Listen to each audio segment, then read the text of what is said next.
Guys, good morning. Ayan, medyo mainit na po. Tayo naman ay natapos na sa pagtatabas o paglilinis noong tataniman natin. Ito yung ating mga itinirang mga luya. Hindi na natin inalis para tayo ay meron pang panggamit. Ayan guys. Yan po yung mga luya na pinasik, yan po yung natira. Kaya hindi na po namin aalisin. Pero yung pong mga nilinis namin na yan, tataniman po ni Daddy yan ng talong. At doon po sa nilinisan niya, nag-uumpisa na po siyang magtanim ng talong. Ayun guys, oh. Diyan. Nagtatanim na siya ng talong.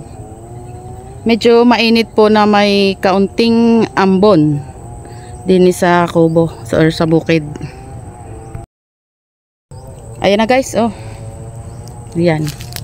Tataniman po yung mga walang ano na yan. Yung malinis na yan. Talong po itatanim dyan. Sa paligid po niyang ating tanim na yan na natirang luya. Ayan. Papunta dyan. Tapos dyan naman po ang iba pa. Ay ito, sayang. Kuhanin natin to kasi ito po ay pwede na natin panggamit sa bulanglang. Ayan guys. Yung mga natirang ano na yan ay sa susunod. Ayan po. Pwede po yan. Masarap yan panlagay doon sa bulanglang na patola. Kasi may patola po kami ngayon. Patola po ang aming gulay lang. Ayan guys. Yan. Diyan po itatanim ang ating mga talong.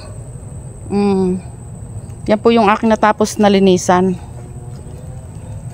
At yung mga luyang itinira natin. Ayan. Ayan guys.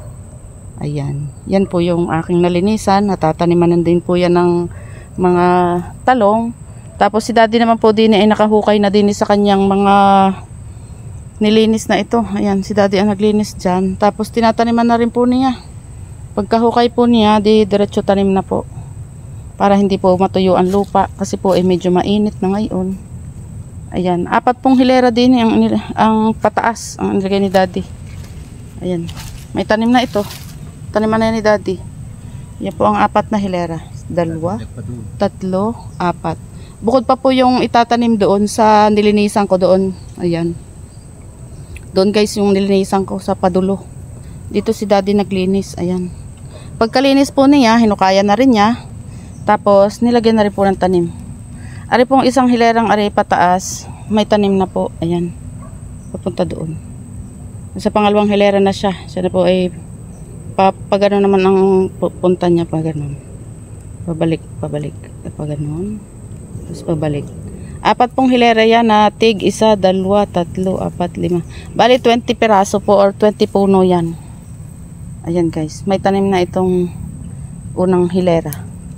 Unang line. Ayan. 100 ang target natin tanim. Ayan.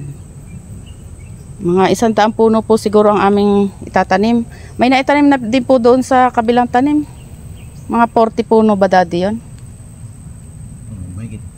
May 40 puno po yon yung ipinakita ko po doon sa mga nauna kong mga video. Ito guys, pwede rin po ito dito ka-partner yung bulanglang na ano, balinghoy or kamuting kahoy. May kasama po niyang niluyahan. Masarap din po yan. Dito din po ako nakatikim ng ganun. Yung po ay bulanglang. Kasama pong balinghoy. Ayan guys. Balinghoy at saka po ano, yung luya. Ayan, medyo umaambon po ng konti. Tapos po ay kalma. Tingnan nyo po, hindi nagalaw yung mga dahon. Wala pong hangin. Tapos may ambon na konti. Ayan guys. Medyo mainit po or maalinsangan. Ayan guys, dito si Daddy. Ito. Pag po medyo maliit ang itatanim, ginagawa po ni Daddy yung 2. Ayan oh. 2 po ginawa niya dyan. Kasi po medyo maliit yung pananim niya. Ginagawa niyang 2 piraso para po siguradong ano, mabubuhay siya. Ayan guys. Itong ibang ito malalaki kaya po tigi-isa lang. Ayan po, isa lang. Hanggang doon sa baba. Ayan. Ayan guys. ang ating mga talong or ang ating eggplant. Ayan ang ating talong. Nakailang piraso na. Ito po ang kamutihan. Marami pa rin po. Ayan. Kamutihan pa rin po yan. Hanggang doon po yan sa may tabi ng kalsada. Naakyat na po uli sa kalsada ang tanim na kamote. Ayan guys. Oh. Ayun. May tanim na itong part na ito. Pael. May tanim na. Tapos ayan. Sa gitna na si daddy. Lahat po yan itataniman na din namin bago kami mag-lunch. Ayan guys. Tataniman na din po agad yan lahat ni daddy. Para po hindi matuyo yung mga hinukay ni daddy na yan. Kasi po nainit na po ngayon para po hindi matuyo yung lupa. Habang basa-basa pa po ang lupa, itatanim na po ang talong. Pero ngayon naman po, paminsan-minsan laang naman po mainit. Minsan po 2 araw na nainit tapos uulan. May ulan pa rin naman po dito sa amin. Ayan guys. Medyo lumalakas yung ambon. Umaambon sa bukid. Kalmado at walang kagalaw-galaw ang ating mga dahon. Ayan guys ang ating kalangitan. Oh. Malungkot. Diklom.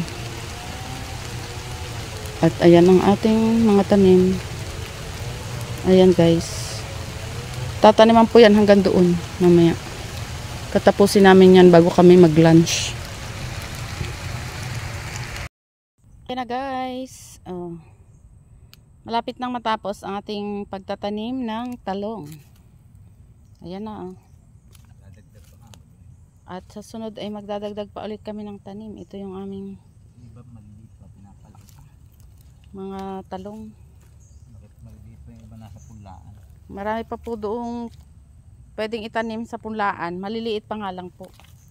Ayan. Mas maliliit pa po dyan sa mga tanim na yan. Yung nandoon. Kaya po pinalalaki muna bago pa ulit magtanim.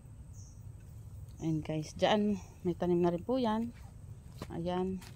Lahat po ng aming nalinis ngayong araw na to ay aming nataniman na rin. Ayan po. Ayan. May tanim na po yan lahat. Ayan. Ayan na yung last na tanim. At kami po ay nakatapos na din sa part na ere ng pagtatanim. Sa sunod po ay maglilinis pa ulit. Tapos po ay pagkalinis siguro malalaki na ulit yung mga nandoon sa amin ng mga punla ay di po ay may maitanim na ulit. Ayan guys. Ayan. Bago po kami mag-lunch, nakatanim na po kami. Kung umulan man po mamaya o uminit man, kami po ay tapos ng magtanim. Ayan guys. Yan yung mga natapos ng taniman. Kulang ko pala ng isang hukay. Isang malaki din. Ayan guys, ang ating mga tanim na talong.